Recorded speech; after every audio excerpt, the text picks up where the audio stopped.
Okay, so let's get started. We're going to be taking a look at setting up and working with custom VCT scheduling within our Gen 3 engine control module programming. Now, this tutorial is going to be covering how to turn off the intake manifold runner control and then how to apply our custom VCT scheduling that's going to be working with an intake manifold runner control delete. Now, this is a popular option or popular thing that people do when you go force induction because the intake manifold runner control can fail to shut. And it can be problematic and cause misfiring and all kinds of issues for us. So popular upgrade is to delete it. And in naturally aspirated state, you can also delete it as well.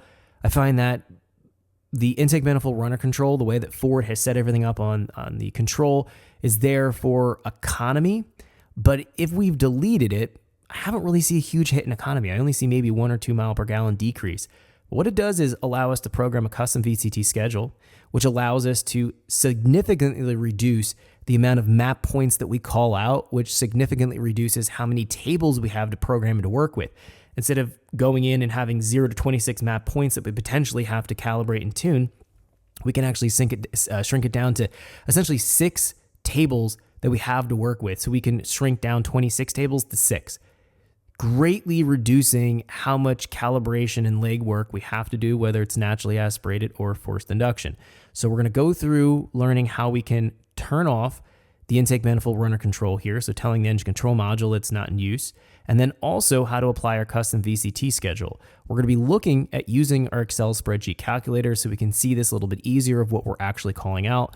We'll have another tutorial taking a look at some log data from our demo test vehicle running this custom VCT scheduling, and then we'll finally take a look at a third tutorial at what other tables are impacted from running a custom VCT schedule and how to go in and prep them and things to watch out for. They're going to be things like torque tables, spark timing tables, speed density tables.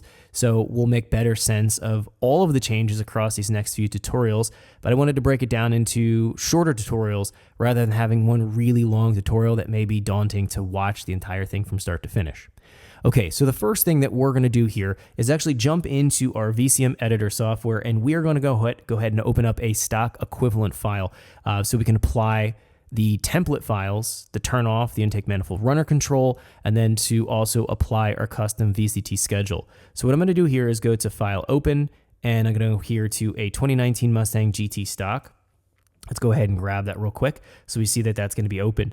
Now, the next thing we're going to do here is go into Engine, and we're going to move here from Engine, go here from General, over to Airflow, and first we're going to turn off the intake manifold runner control. Again, this is going to assume that you've deleted it, or maybe you're naturally aspirated and you want to just force it open to shrink down the number of map points. As a long-term option, you want to delete it, but you could start to calibrate and tune everything with commanding it fully open. This will command it fully open all the time. And or trick the engine control module into, if you've deleted it, trick the engine control module into thinking that it's just open all the time and it's controlling things still in terms of the movement of the intake manifold runner control. So let's go to here to Airflow. Let's go here to intake manifold runner control tab. And we can see there's a whole bunch of information here for programming. And I'm not even going to go over everything because the way it's programmed stock works perfectly fine. We can usually only make things worse by going in and trying to program and move some things around in here. But if we want to turn things off, we can actually go in and do a couple simple changes to essentially bypass the intake manifold runner control. Now, I just quickly want to cover something real quick. I just want to go take a look at a few things just so we get a kind of a general idea of what's going on with the intake manifold runner control. We find here under General, we see an intake manifold runner control configuration. This is a switch, essentially internal switch, that tells the engine control module what map points are associated to the intake manifold runner being open or closed. So we can find here mapped point 0 to 13. That's our VCT scheduling map points. This is going to have a 0 here in the table. 0 means that the runner control is closed. And then a 1 here, we can see is going to be equivalent to open. That's going to be through map points 14 through 26. So what we need to do is essentially tell the engine control module that all the map points are in play. We put a 1 next to all of these as one of the changes that we make so that it knows and understands that the runner control is open for essentially all map points. Now, there's more changes we need to make, but that's just one of them. But if we look here, just as kind of other things to talk about in terms of the control, if we take a look here, we're going to find that we have these different modes that we operate in our VCT scheduling. So we see our economy, best drivability, optimal stability, and emissions reduction, optimal power, transient performance. And this is in the area where we either tell the runner control to either open or close, and it's based on these different modes that we're operating in for a scheduling. We can see here there's a high load and low load position, let's say for best drivability.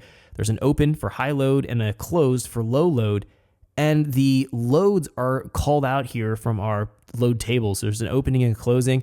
So depending on what distance is called out in our best drivability, so what number we're calling out, that's tied to a certain load. And depending on the loads, here's a load for opening, we have to be this particular load for, this is for closing. So in this case, we'd have to be this particular load at a distance and engine speed to open up the runner control. So it's super integrated the way that the OEM has programmed it here. Thanks for checking out our teaser clip. If you want to see the rest of this video and more than 500 hours of current EFI training we have to offer, make sure you click right here. If you want to go and check out more teaser clips from this training course, click here, and you don't want to miss any of the videos we're going to be releasing on this channel, so make sure you subscribe and click here. Thanks for watching, and I'll see you guys later.